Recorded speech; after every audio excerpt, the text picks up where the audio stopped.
On mouse move के event के बाद कुछ और इवेंट्स को हम देखने की कोशिश करते हैं ताकि हमें और भी कुछ चीज़ों का अंदाज़ा हो सके कि कौन कौन से इवेंट्स बेसिकली हम यूज़ किस तरह से कर सकते हैं। तो एक सबसे पहले इवेंट को हम देखते हैं जो कि ऑन क्लिक इवेंट है। ऑन क्लिक का इवेंट बेसिकली परफॉर्म करेगा कि जब हम बटन पे क्लिक करें तो बेसिकली हमारा टोटल आंसर जो है वो जनरेट हो। तो ऐसा काम करने के लिए मैं सबसे पहले अपने बटन के ऑप्शन में जाता हूं और ये बटन का ऑप्शन आपको मिलेगा डिजाइन के टैब में। आप बटन को सेलेक्ट करेंगे और अपने फॉर्म पर आकर एक स्मॉल सा बटन क्रिएट करेंगे। बटन का अपना एक विजेट ओपन होगा, उस विजेट को आपने कैंसिल करना है। बटन का नाम हम लोग यहाँ पर चेंज कर सकते हैं, लाइक हम लोग देते हैं क्लिक। बटन का नाम हमने क्लिक रखा। देन उसके बाद इवेंट में से हम सेलेक्ट करते हैं ऑन क्लिक इवेंट। तो ऑन क्लिक इवेंट के इवेंट प्रोसीजर में जाते हैं और इसके डॉटेड बटन पर क्लिक करके हम फार्मूले को कॉपी कर लेते हैं। तो फार्मूला हमारे पास ऑलरेडी मौजूद है।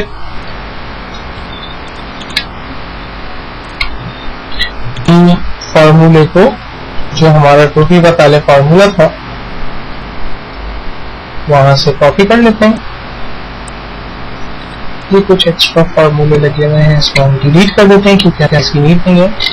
और इस फार्मूले को मैं ऑन क्लिक के इवेंट पर जाकर पेस्ट कर देता हूं। देन टॉप से क्रॉस करते हैं विंडो को और अब जब हम इस एप्लीकेशन को रन करते हैं यानी व्यू में जाकर फॉर्म व्यू पे और पहले इस रूम के नंबर्स को मैं चेंज करता हूं तो आप देखें टोटल पे माउस मूव करने से कुछ नहीं हो रहा क्योंकि ऑन माउस मूव का जो इवेंट है बेसिकली मैंने वो यहाँ से हटा दिया है और अब उसी जगह मैंने क्लिक के ऊपर काम किया। अब देखें जैसे ही मैंने बटन के ऊपर क्लिक किया ऑटोमेटिकली आंसर अपडेट हुआ और टोटल आंसर आया। जबकि परसेंटेज और ग्रेड के ऊपर हमने स्टिल ऑन माउस मूव रखा हुआ है। जब मैं परसेंटेज के ऊपर माउस ओवर कर रहा हूँ और ग्रेड के ऊपर माउस ओवर कर रहा हूँ तो रिजल्ट ऑटोमेटिकली अपडेट हो रहा है। तो क्लिक इवेंट यहाँ पर बेसिकली मुझे आपको समझाना था जिसका मेन मकसद आमतौर पे बटन के जरिए हम लोग हासिल कर सकते हैं कि हम किसी बटन पे क्लिक करें और उसके हिसाब से रिजल्ट जो है वो हमारा जनरेट हो। अपने व्यू पे जाकर और फॉर्म के डिजाइन व्यू में जाते हैं और अब मैं काम करना चाहता हूं बेसिकली गॉड फोकस के अंदर। गॉड फोकस का इवेंट बेसिकली काम करेगा जब हमारा कर्सर इस टेक्स्ट बॉक्स के अंदर जाएगा।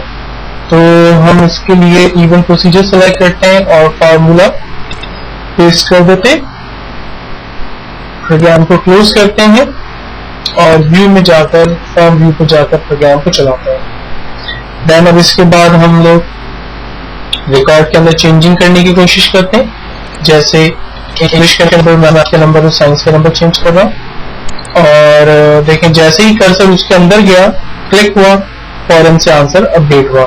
इसको हम दोबारा से देखते हैं। फॉर एग्जाम्पल अगर मैं वैल्यू को 90 और 90 करता हूं और अपने कीबोर्ड के टैब के बटन को प्रेस करता हूं तो कर्सर जो है वो ऑटोमेटिकली टोटल की फील्ड में गया।